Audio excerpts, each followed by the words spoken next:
रामकृष्णाची मंडळी. काही नाही बा, सकाळी सकाळी उठलो, भाऊ म्हणजे लागतो मला कुटी पाहिले. कुटी काढणं चालू म्हणे मित्राच्या वावरात. काही नाही बा, इथून पाहतो तर चालूच होती कुटी काढणं. काही नाही, घर घर घर घर कुटी काढणं चालू होती. पाव म्हटलं काय चालतं. काही नाही, कुटी एवढी खास पसंत आली नाही. मक्का झाला जुना. भाऊ म्हणे चल म्हणे मग घराकडे. काही नाही, निघालो मग घराकडे. आलो अशी त्याला बळंग बळंग चालत होती. कुठं आहे म्हटलं चांबड. काही नाही बा, आलो कोठ्यात.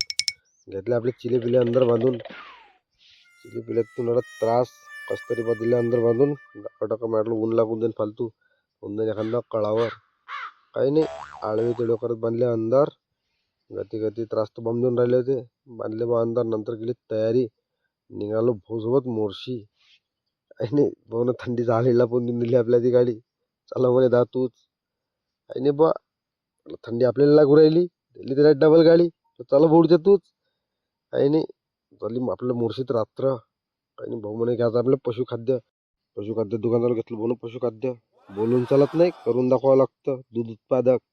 काही नाही, नंतर आपल्या पोटात काहीतरी टाकून घ्या म्हटलं. फुकटचे आलू पण घेतले धमसळून. नंतर काढली गाडी. चला म्हटलं आता घराकडे.